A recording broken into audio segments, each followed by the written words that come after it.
tudo da Canção Nova em um só lugar. Canção Nova Play. Águas vivas do interior irão fluir. Ao seu nome louventão, ao seu nome louventão. Nunca mais serás o mesmo, meu irmão. Ao seu nome louventão. Nunca mais serás o mesmo, meu irmão. Se o coração abrir, águas vivas do interior irão fluir. Se o coração abrir, águas vivas do interior irão fluir. E nós retomamos então onde nós estávamos nos Atos dos Apóstolos, capítulo 1,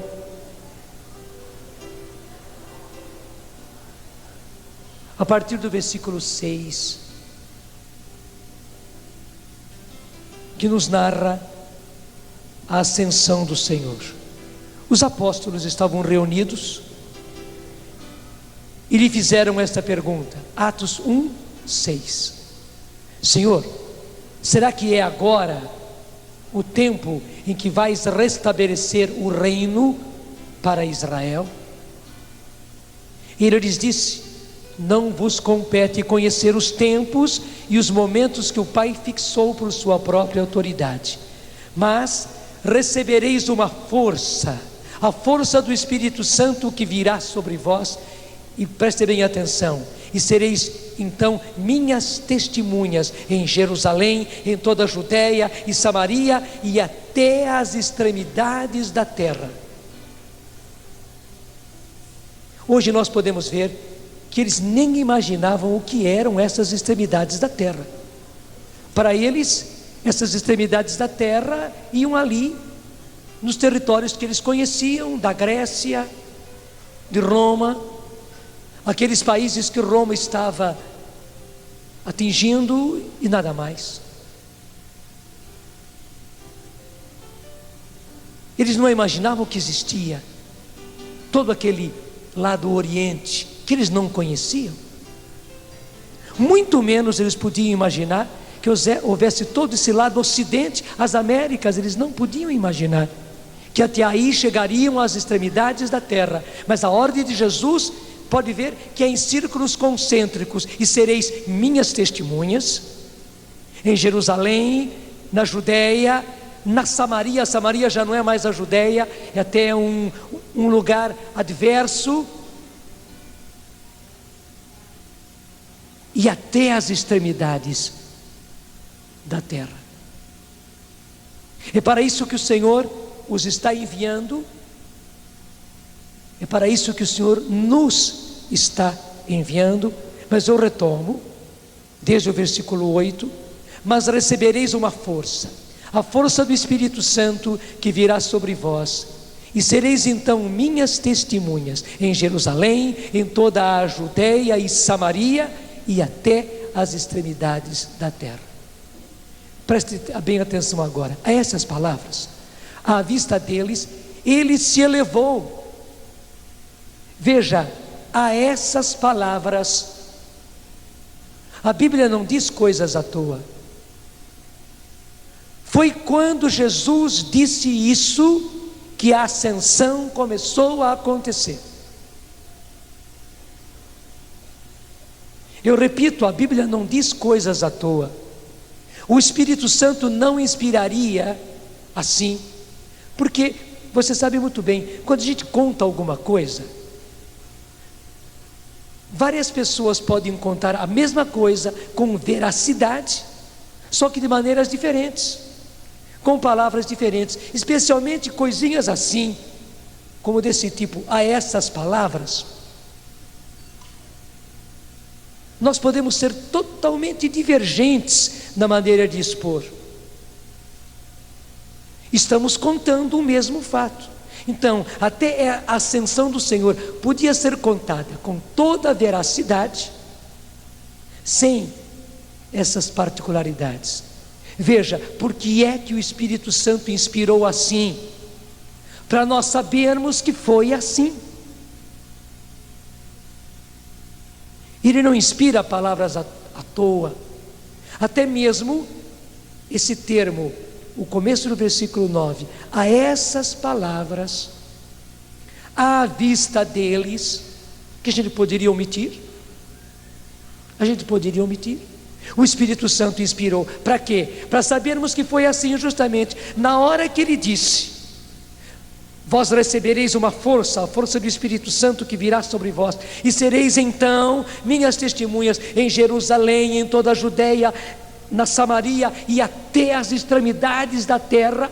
Quando Jesus estava dizendo isto, a estas palavras, à vista deles, imagine uma coisa, Jesus falando, os apóstolos ouvindo, e já Jesus sendo arrebatado à vista deles. É isso que o Espírito Santo está expressando. Foi nessa hora que começou a acontecer a ascensão. Veja, não houve assim um tchá tchá tchá tchá, não houve isso. Nem clarinadas de anjos. Mas aí está, quando Jesus estava dizendo estas palavras, então deixa-me dizer, a roupagem orquestral que envolveu a ascensão de Jesus foi esta. Será que estou conseguindo me expressar? Obrigado.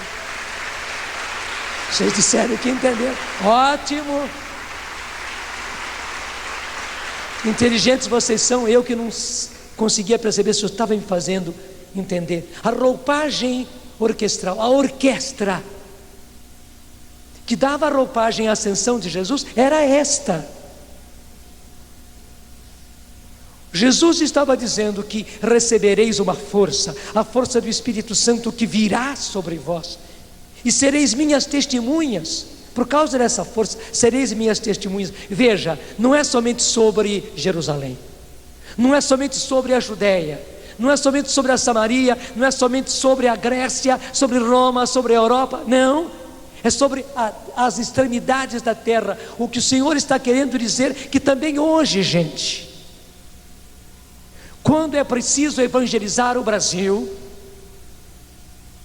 e nós estamos no momento chave, nós completamos 500 anos de evangelização, e tudo o que aconteceu no mês de abril, até a reunião da CNBB, o legado do Papa que veio, aquela missa celebrada ali no mesmo local onde foi celebrada a primeira missa,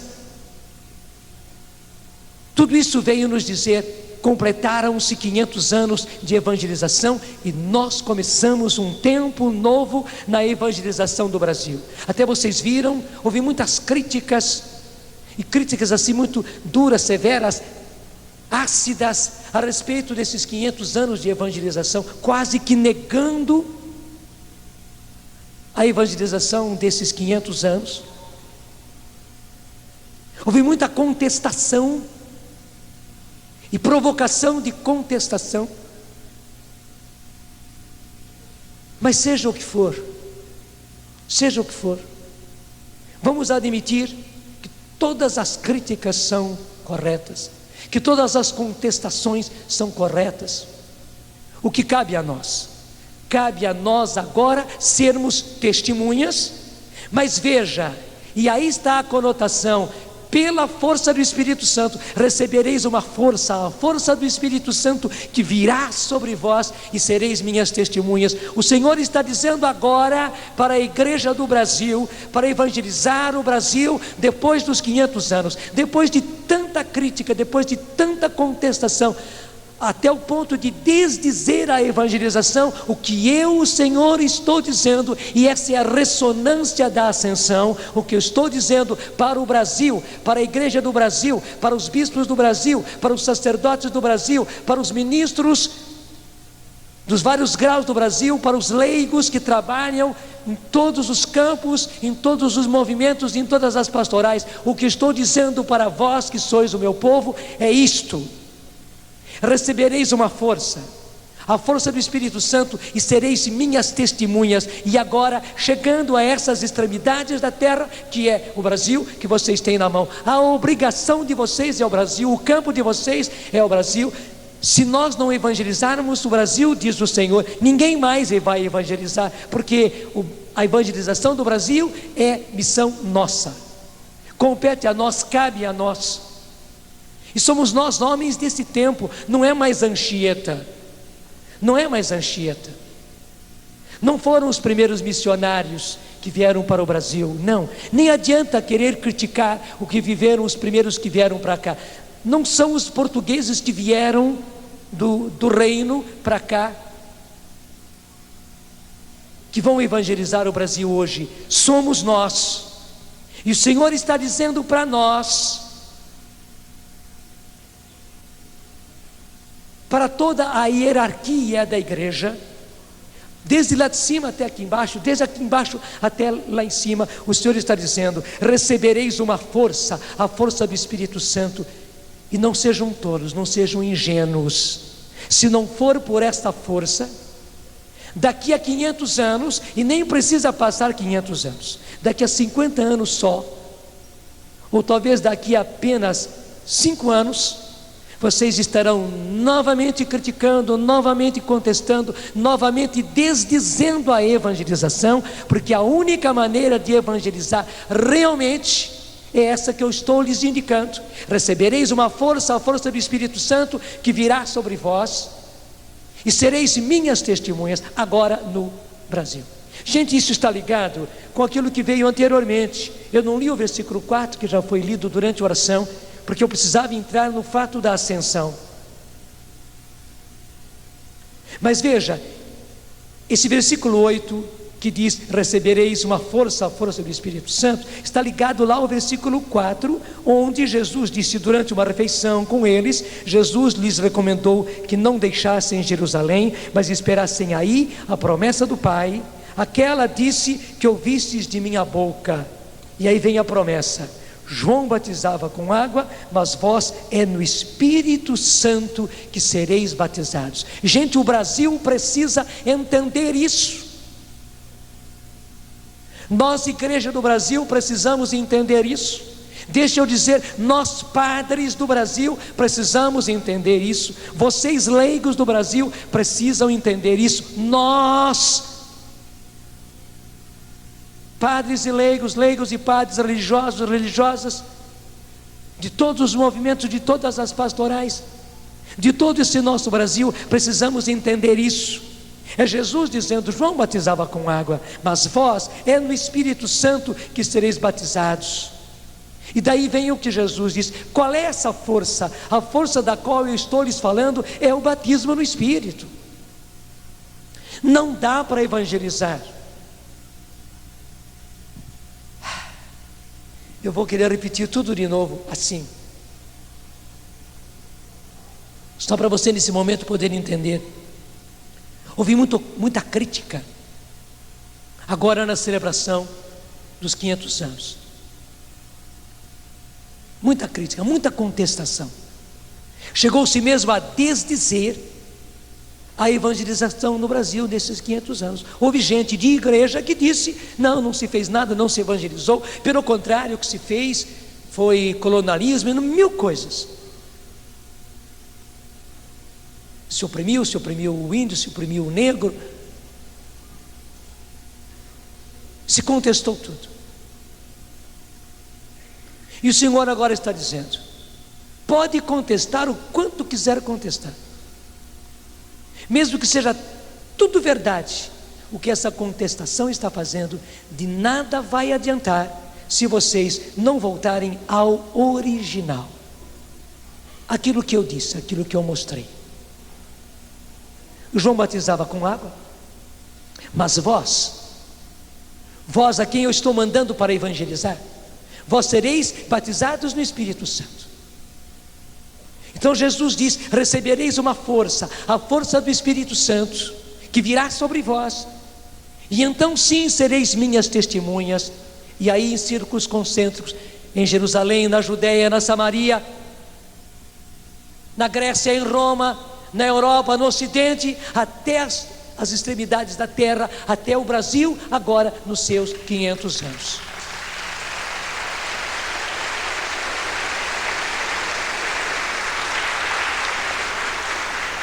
É como se Jesus dissesse: quando é que vocês vão criar juízo? Até ele diz: tudo bem que contestem, tudo bem que critiquem, mas criticar, contestar e ficar na mesa não vai resolver. Eu preciso que vocês voltem ao original, que vocês voltem à minha palavra. Sou eu, Senhor, sou eu o Senhor da evangelização, sou eu. A quem vocês precisam anunciar sou eu, a quem vocês precisam testemunhar sou eu. Vocês precisam anunciar e testemunhar o meu evangelho. Então quem dá as regras sou eu. E as regras são muito simples, não são uma imposição. Pelo contrário, eu estou facilitando todas as coisas. Vocês não precisam gastar tanto fosfato da cabeça de vocês e tanto esforço apenas humano, de projetos, de planos, de mil coisas. É tudo muito mais simples.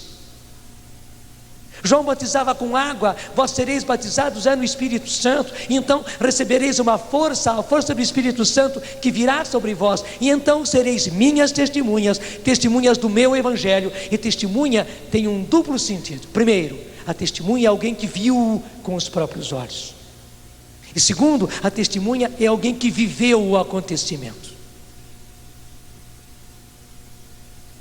Gente, hoje é preciso que os que testemunham, portanto os que evangelizam, tenham tido a sua experiência pessoal com esse Jesus ressuscitado. Do contrário, não é testemunha. Do contrário, pode ser jornalista que põe a notícia, mas não é testemunha. Testemunha é totalmente diferente. Testemunha é quem viu. Eu louvo a Deus pelo título que a Luzia deu ao livro que ela teve a graça de escrever: Eu vi o Senhor. Mas é isso mesmo, ela traduziu muito bem aquilo que mudou toda a vida dela, que mudou o rumo da vida dela. Eu vi o Senhor. É esse encontro pessoal com Jesus que marca.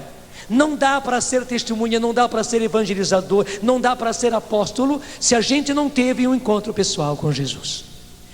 E o Senhor está dizendo isso para toda a sua igreja, hoje no dia da ascensão.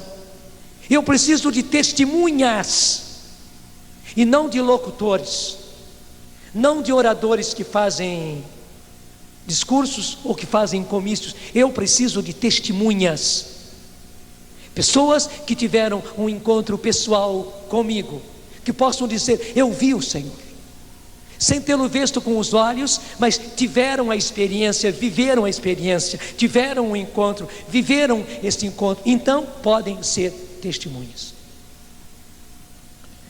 Deixe-me dizer com muita simplicidade: ontem, na missa, eu tive a graça de contar para vocês o que aconteceu comigo, como é que o Senhor me atingiu com a graça do batismo no Espírito Santo.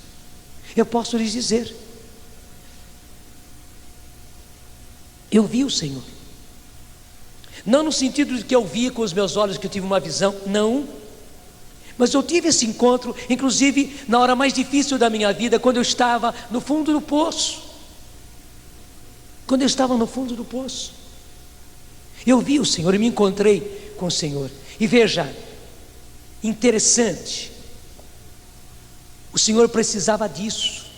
Eu não podia fazer tudo aquilo que Ele queria que eu fizesse.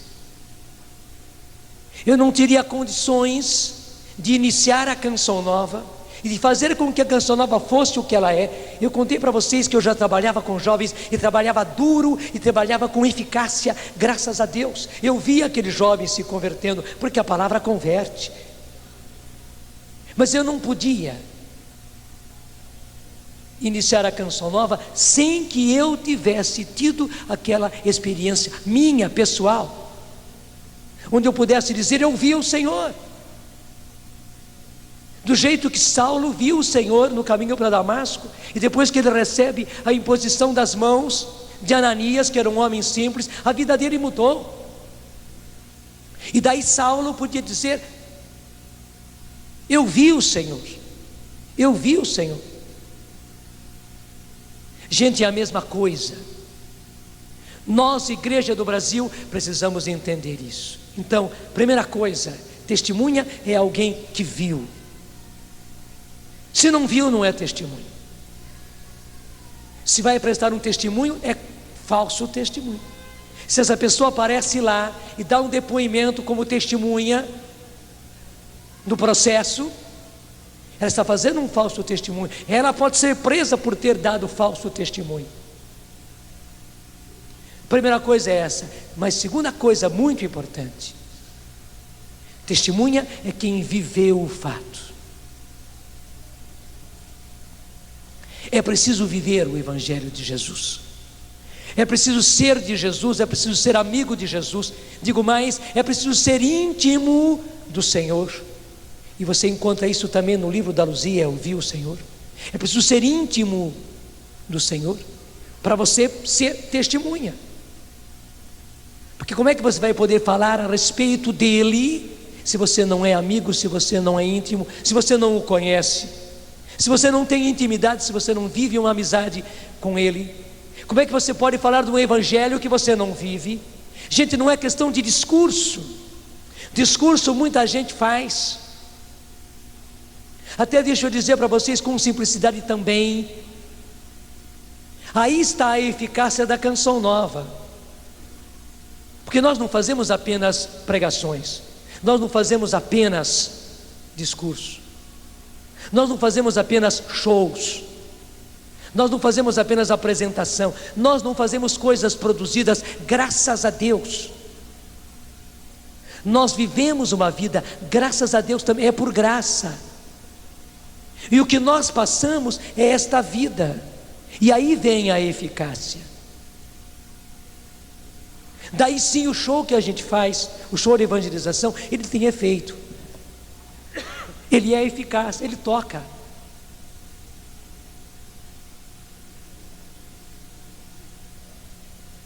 Ele toca. Porque ele traz atrás de si, ele traz dentro de si uma vivência. Quando eu digo uma vivência, não quer dizer que nós sejamos perfeitos. No viver o Evangelho nós erramos muitas vezes, mas estamos vivendo. Deixa eu ver se eu explico para você assim. Graças a Deus, durante todo o meu seminário eu fui um aluno muito estudioso. Muito. Estudava bastante mesmo. E os nossos professores, eles eram todos muito severos. Imagine que todos os dias, em todas as aulas, nós tínhamos chamada. E muitas vezes era chamada escrita. Pelo menos chamada oral havia todos os dias em todas as aulas. Então você tinha que estar afiado. Não era prova assim de mês em mês, ou de 3 em 3 meses, não. Todo dia, em toda a aula, havia chamada. 1, 2, 3 alunos eram chamados, chamada oral. Você sabe o que é isso? E muitas vezes o professor chegava e disse assim: pegue uma folha simples, lá vinham atrás 3 perguntinhas, e às vezes era uma pergunta só, porque quando tinha 3, você podia errar uma e acertar 2, mas quando era uma pergunta só, ou você sabia ou você não sabia, ou você ganhava 10 ou você ganhava 0, porque não tinha mais ou menos. Então eu era um bom estudante, graças a Deus, estudava muito e era exigido, mas impressionante. Todas as minhas provas, todas as minhas tarefas, todos os meus trabalhos sempre vinham com muitos X vermelhos. Muitas vezes a minha prova, a minha tarefa parecia justamente roupa de caipira, né? Cheio daquelas costuras e vermelhas. Eu dizia comigo: meu Deus do céu, se todas as vezes, se todas as tarefas, se todos os trabalhos, se todas as provas sempre vêm com vermelho, nunca vem sem um vermelhinho pelo menos, Quando é que eu vou saber realmente? E gente, eu venci 15 anos de seminário. Nós tivemos 15 anos de seminário. E eu tive 15 anos inteiros de seminário. Venci. Sempre com o vermelho, mas venci.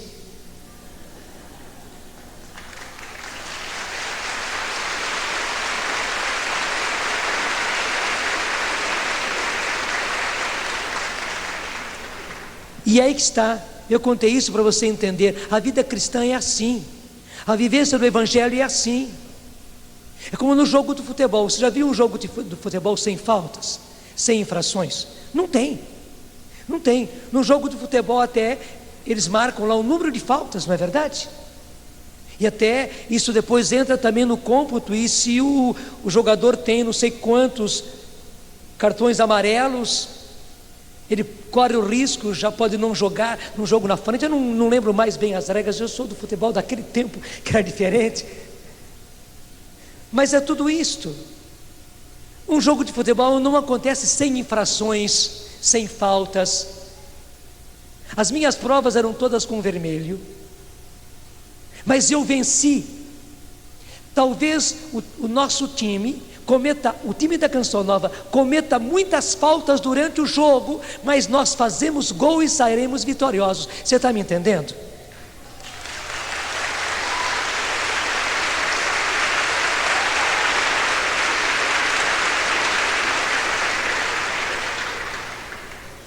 E a vida cristã é assim. Inclusive o que nós passamos para vocês não é de pessoas perfeitas.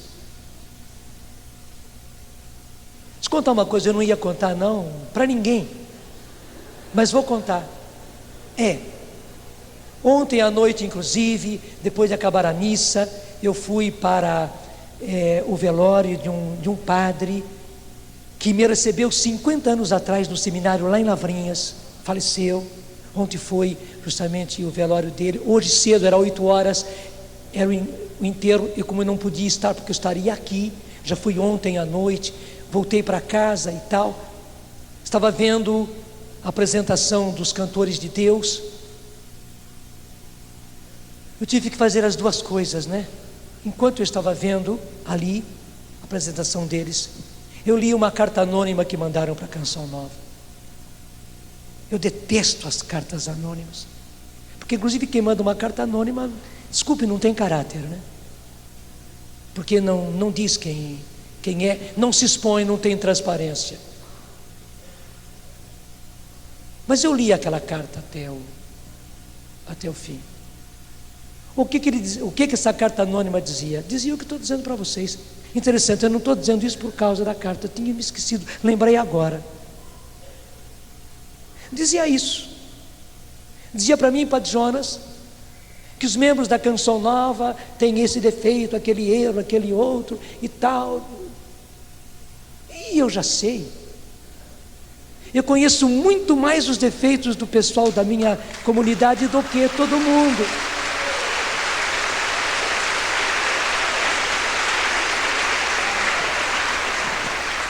Conheço as faltas deles, mas nós vencemos o jogo, e vencemos jogo em cima de jogo, jogo em cima de jogo, e vencemos o campeonato, estamos vencendo e vamos vencer, claro, pode aplaudir.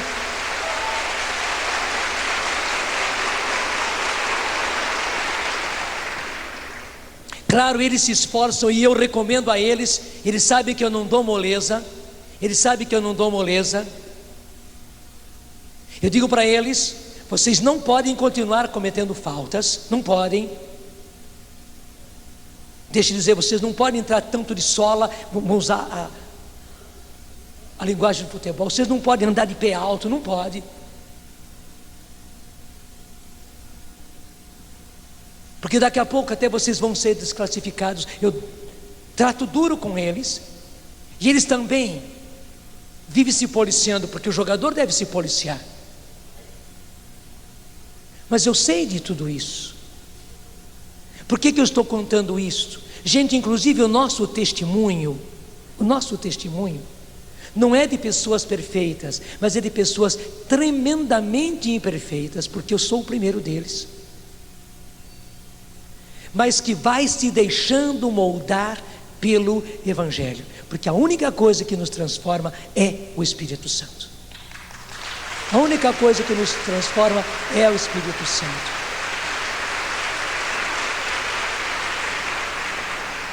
Veja, eu digo de mim e digo também dos membros da Canção Nova: eu não sou tudo aquilo que Deus quer que eu seja, não sou. Eu não sou santo tanto quanto Deus quer que eu seja, nem eu sou aquilo que eu mesmo quero ser. Eu sou como São Paulo, eu quero o bem, eu quero a santidade, mas quando eu olho para mim mesmo, o que se me depara é o meu homem velho, o meu homem fraco. As faltas que eu cometi, os erros que eu cometi. Eu quero a santidade e eu me atiro para a santidade do jeitinho que São Paulo diz, mas quando eu olho para mim mesmo, quando eu faço o meu exame de consciência no final de cada dia, eu sou obrigado a constatar quantas faltas eu cometi. O juiz ficou, Jesus é o juiz, né? Ficou apitando não sei quantas vezes. Eu vou ver o meu boletim está cheio de faltas. Isso humilha a gente e até conserva a gente na humildade, mas nem por isso eu posso parar. Eu não sou ainda aquilo que Deus quer, nem aquilo que eu quero ser. Eu não sou tão santo quanto Deus quer e tanto quanto eu quero ser, mas graças a Deus eu não sou mais o que eu era. Uma vez que eu entrei por aí, deixa eu ir por aí, né? Acho que Deus está querendo que eu fale isso. Cada vez que você vem à Canção Nova, você vê a Canção Nova totalmente diferente. Ontem os cantores de Deus estavam encantados, diziam: Padre, como a Canção Nova está bonita, quando está diferente. E vieram aqui no acampamento de férias, que foi no mês de janeiro. Nós estamos agora no comecinho de junho. Veja, nem faz 6 meses inteiros, vamos dizer, faz 6 meses que eles vieram aqui. Ficaram encantados com o que eles viram, e era de noite, não conseguiram ver. É isso mesmo.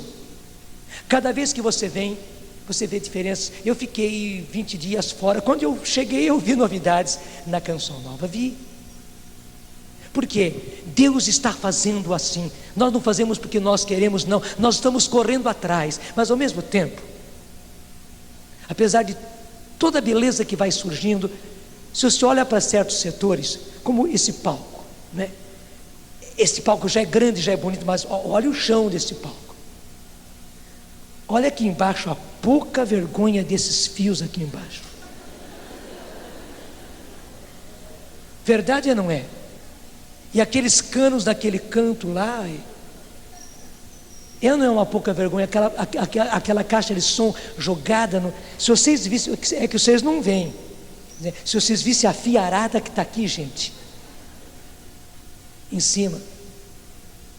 Quer dizer, nós ainda não conseguimos arrumar tudo isso, entende? Não conseguimos. Fizemos o palco e olha que beleza. Acabamos de colocar a iluminação foi estreada ontem. Vocês viram como mudou. Até esse fundo branco, na televisão não tinha nada de branco, passava pelas colorações. Não sei se você viu pela televisão, mas a coloração desse fundo, aquele crucifixo, tinha cores maravilhosas, pelo jogo de cores. Isso foi feito graças a Deus. Mas o chão ainda, veja bem, ainda não conseguimos. A pouca vergonha desses fios ainda não conseguimos. Porque na nossa vida nós temos pouca vergonha às vezes, né? Um setor onde é uma pouca vergonha. Você tem ou não tem? Eu tenho setores na minha vida onde digo: que pouca vergonha, meu Deus do céu. É que a gente não conseguiu fazer ainda. Se você anda por aí também, há muitas coisas que ainda são uma pouca vergonha. Veja, o nosso refeitório melhorou 100%. Mas como o pessoal precisava dormir, né, não cabia todo mundo aqui dentro. Nos acampamentos, nosso refeitório vira alojamento. E o pessoal é obrigado novamente a comer ao ar livre, né, com poeira. Às vezes dá aquela poeira assim, enche o prato de vocês de pimenta do reino, né?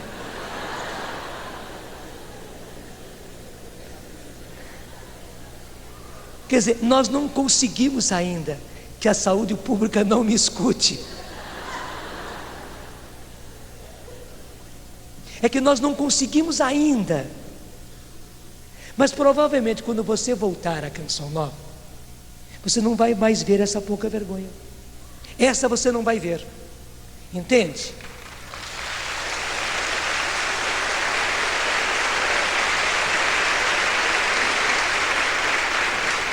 Nem essa dos fios aqui em cima, nem essa desse chão. Você vai ver diferente. Até você vai ficar espantado de ver como está diferente. Talvez você nem se lembre da pouca vergonha que era antes. Você vê tudo arrumadinho, alguma coisa está diferente. Você nem se lembra mais daquilo que passou. Gente, o que Deus está fazendo na parte material da Canção Nova é o que Ele faz nas nossas vidas. Me entende? Se como os cantores de Deus, você veio aqui 6 meses atrás, você viu 6 meses atrás muito mais pouca vergonha na nossa vida, muito mais erros, muito mais falhas. Mas graças a Deus, 6 meses depois eu noto por mim, e eu noto pelos meus, e nem precisa ser 6 meses, 3 meses depois eu os vejo diferentes, porque eu também me vejo diferente, e não é autossuficiência não, pelo contrário, eu só posso dizer graças a Deus. Eu por mim mesmo não conseguiria me mudar, e eu por mim mesmo não conseguiria mudar a eles. Eles mudaram foi pela ação do Espírito Santo. O que Deus faz no mundo material aqui na Canção Nova, que é visível, que é palpável, que você experimenta com o seu tato, até mesmo nas torneiras, na água, nos banheiros, isso acontece nas nossas vidas. E por que eu falei tudo isso? Porque é assim que é a vivência do Evangelho. A vivência do Evangelho não é de pessoas perfeitas, que agem sempre perfeitamente. Não, são pessoas que estão aprendendo a viver o Evangelho. Eu não sabia inglês, naquele tempo havia inglês, havia francês, havia latim, havia português para valer, havia matemática, todas aquelas matérias, porque eu não sabia aquelas matérias. E eu tinha vermelho em todas aquelas matérias, porque eu não sabia. Mas eu fui aprendendo. Depois eu fui professor, e bom professor, no seminário. Eu já contei, por exemplo, Padre Milton Antônio dos Santos, que agora no dia 31 foi escolhido bispo de Corumbá. O Santo Padre o escolheu, salesiano. Eu o recebi menino no seminário em Lavrinhas, quando eu já era professor. Ele foi meu aluno, jogou no meu time de futebol, jogava com o número 4. O Milton era rápido, ele tinha aqueles bicudos assim, que levava a bola da área daqui para a área dela. Cometia muitas faltas no time de futebol que eu tinha. O nosso time, né? Era a divisão dos menores. Ele tinha chegado do seminário. Hoje ele foi eleito bispo. Deu para você entender? Deu para você entender? É isso também na nossa vida, gente. Graças a Deus, a vivência do Evangelho se faz assim. Eu não sabia aquelas matérias, mas me tornei professor. Hoje eu tenho a alegria de um menino que eu recebi no seminário, do qual eu fui professor. Hoje, já ser escolhido bispo, agora, no mês de setembro, ele vai ser ordenado e vai para Corumbá para ser bispo numa região dificílima. Uma região que eu diria missionária, no extremo oeste do Brasil. A vida cristã é assim. E é isso que o Espírito Santo faz em nós. Ele nos faz testemunhas de um Evangelho que nós estamos aprendendo a viver. Porque estamos aprendendo a viver, cometemos ainda muitos erros, mas não queremos cometer. Como eu dizia, se agora eu cometo certos erros, daqui a 3 meses, graças a Deus, esses erros eu não vou estar mais cometendo. Como nas provas, eu tinha outros erros, mas os erros anteriores eu já não cometia mais. Os vermelhos por causa daquilo eu não tinha mais. embora tivesse outros vermelhos, porque era preciso progredir. Vimos o Senhor. E segundo, somos testemunhas porque nós estamos lutando, estamos entre vermelhos, estamos entre apitos e apitos do juiz que manda parar o jogo, põe a bola no chão e só pode chutar a falta quando o juiz der ordem. Se ele não der ordem, não pode chutar. Se o juiz não fez a barreira direitinho na posição, não pode chutar. Se chutar, volta atrás ou até faz reversão total. Na nossa vida é assim. Na nossa vida é assim. Mas é disso que nós somos testemunhas. Nós estamos lutando para viver o Evangelho. Não somos tudo aquilo que Deus quer que nós sejamos ainda.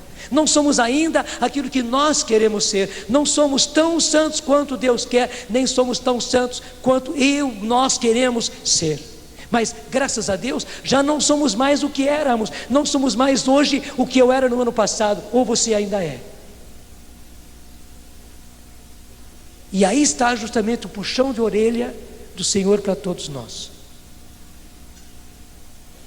Você não pode ser hoje o que você era um ano atrás. Um ano atrás você tinha certos erros e certas falhas. E lá o Senhor aturou e ensinou a você. Mas hoje tem que ser diferente. Infelizmente, pela nossa fraqueza, agora nós cometemos outros erros e outras faltas. Mais leves, menores. Mas não somos mais o que nós éramos. É esta graça que o Senhor quer dar a você. Recebereis uma força, a força do Espírito Santo, e sereis minhas testemunhas nos dois sentidos. Vocês terão um encontro pessoal comigo, vocês verão o Senhor e vocês serão lutadores para viver o Evangelho. Vocês serão aprendizes, vocês serão adestrados a viver o meu Evangelho. Vocês serão adestrados em viver o meu Evangelho. Deixa eu contar uma historinha, que é a seguinte. Um caçador encontrou, vou contar diferente, que fica mais de acordo. Na casa do caçador, sempre sumiam ovelhas, galinhas, animais de pequeno porte. E ele tentava ver e não conseguia perceber que animal que atingia durante a noite. Até que ele percebeu que eram lobos. Mas ele ficou observando e não viu nenhum lobo por aí. Ele passou noites inteiras e não viu lobo nenhum. E ele, como bom caçador, ficou encafifado, mas como é possível? Depois ele percebeu que os lobos ficavam à distância. Quem vinha na frente e quem atacava a residência dele, a casa dele, era um cachorro. Mas um cachorro que tinha todo o porte de lobo, o jeito de lobo. A primeira tendência dele foi pegar o fuzil e matar. Disse, não vou fazer isso, porque eu tenho que descobrir o que é isso. E começou a perseguir aquela matilha de lobos, né? Você sabe. E conseguiu capturar justamente aquele cachorro. Capturou em vida. Daí que ele foi perceber, era cachorro mesmo, mas tinha todos os costumes de lobo. Daí o que ele fez? Trouxe o cachorro para casa, amarrou o cachorro. Para o cachorro foi terrível. O cachorro nunca tinha vivido aquilo, nunca tinha ficado preso. Ele fazia de tudo para sair da coleira, da corrente. Ele não se acostumava a ficar em casa, porque o jeito dele era de lobo, mas o caçador foi firme e principalmente foi mostrando amor para o cachorro. amizade. O cachorro não queria, mas o caçador ia lá, coçava a cabeça dele. E é interessante, o cachorro começou a perceber uma vida diferente. Ele percebeu que aquele amor fazia bem para ele. O cachorro estava acostumado a comer carne, só carne, e caçar para poder ter a carne, e brigar para poder ter a carne. E agora não. Ele recebia comida todos os dias, não era carne, mas ele recebia comida. Não era do gosto dele, mas ele começou a perceber que havia amor naquela comida, porque alguém preparava. Ele não precisava mais brigar para ter comida. Pelo contrário, era um sorriso nos lábios de quem trazia a comida, quem punha a comida, que chamava ele, dizia: vem comer. Até tinham colocado um nome dele.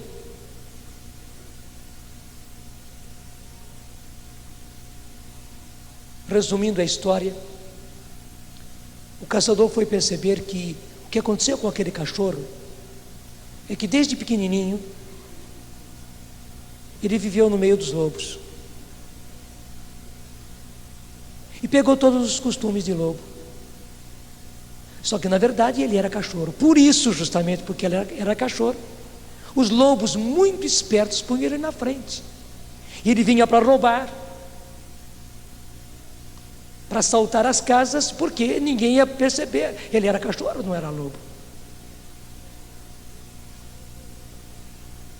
Mas agora aquele cachorro está vivendo uma vida diferente. De quando em quando, ele fazia das suas, né? Ele avançava no galinheiro e pegava uma das galinhas.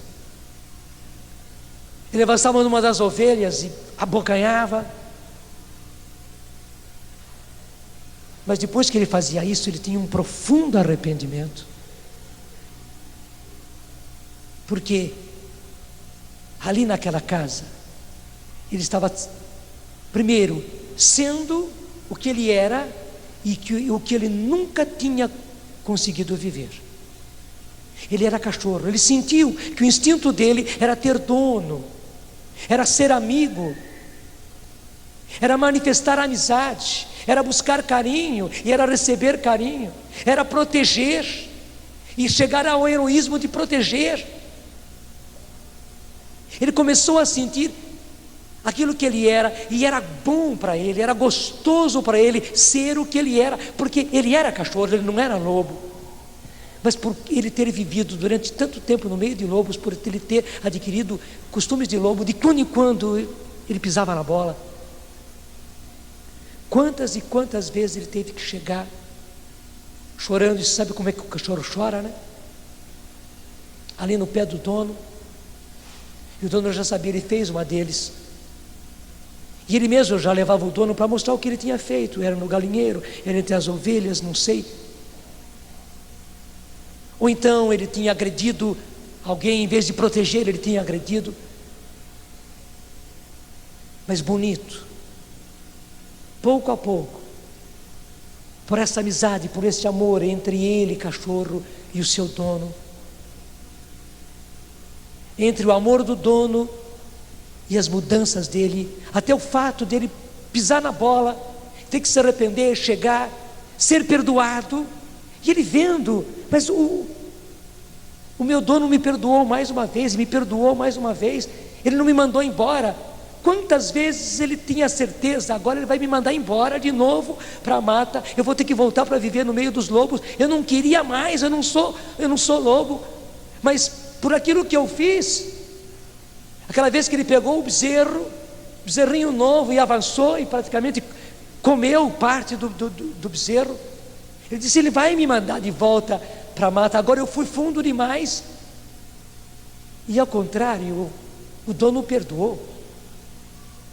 Ele não tinha explicação, mas no fim ele dizia: é só muito amor, é só muito amor para me aturar, para me perdoar, para me conservar aqui em casa. E ele dizia com aquele jeito de cachorro: é só amando muito. é só me dedicando mais, é sendo mais amigo, é protegendo mais, que eu vou poder pagar um pouquinho todo o amor que eu recebo aqui. Você entendeu tudo, não entendeu?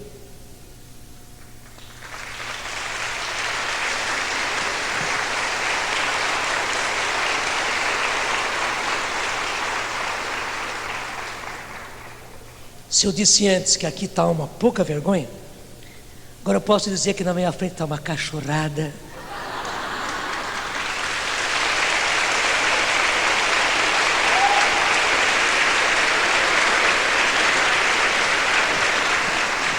Mas graças a Deus, um dono nos pegou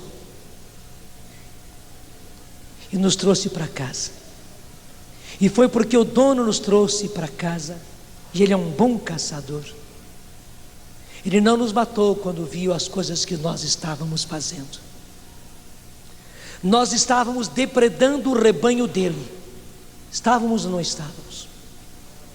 Nós estávamos depredando a casa dele, atacando a casa dele. Mas ele não atirou para nos matar. Pelo contrário, ele foi nos cativar e nos trouxe para casa.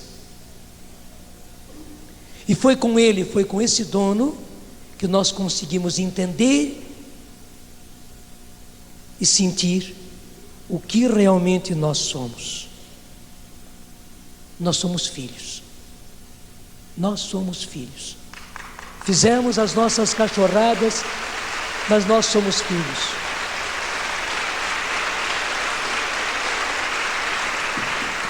Gente, infelizmente, de quando em quando fazemos as nossas cachorradas, não é verdade?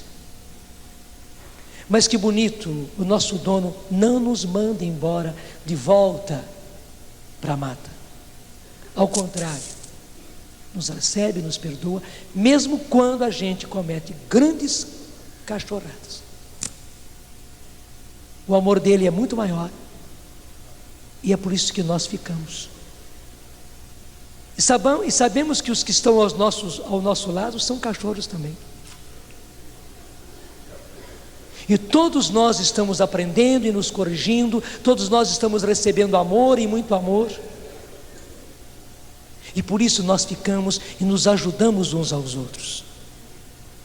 Não fazemos como aquela carta anônima, apontando o dedo e condenando. Cachorros que vocês são, cachorrada que vocês fazem. Não é porque o cachorro sobe em cima do palco porque ele aprendeu a fazer umas coisas, né? Então o cachorro faz alguns malabarismos, foi adestrado para fazer malabarismos, para pular assim por dentro do arco, da argola, né? Até a argola com fogo ele pula por dentro, e o cachorro ele sobe em cima de uma bola e vai girando a bola e ficando sempre em pezinho. Não é por isso que o cachorro deixou de ser cachorro, não é verdade? Por isso nós viemos para cima do palco, por isso nós viemos para trás dos microfones, por isso nós fomos para frente das câmeras. Mas deixa eu dizer, somos cachorros como vocês, vocês são cachorros como nós. Somos uma cachorrada que estamos aprendendo juntos, aí que está, a deixar cada vez mais de ser cachorros e sermos cada vez mais filhos, filhos, filhos, filhos, e esse é o nosso testemunho.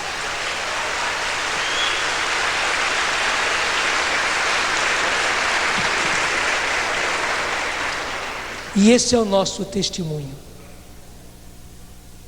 não é outro. É somente esse testemunho que nós podemos dar. E veja, hoje, no dia da ascensão, isso é contundente, porque Jesus foi para o céu, e deixa eu dizer, deixou a coisa para nós. Deixou a coisa para nós. Eu digo muitas vezes para os meus filhos, eu não sou eterno, graças a Deus não sou, porque também eu quero ir para o céu. Se eu puder me encontrar com Jesus vindo na glória, é melhor. Mas se Jesus tardar um pouco para vir, eu digo para eles, eu não sou eterno. E até que Jesus venha, é preciso que a Canção Nova seja a Canção Nova, mesmo se eu não estiver. E por isso eles precisam se preparar. Porque vai chegar um dia, se Jesus não vier, em que eu vou ter que entregar para eles tudo isso. Eu digo para eles: olha o patrimônio que eu deixei para vocês. Não apenas o patrimônio material, mas o patrimônio espiritual que eu deixei para vocês. Vocês precisam cuidar.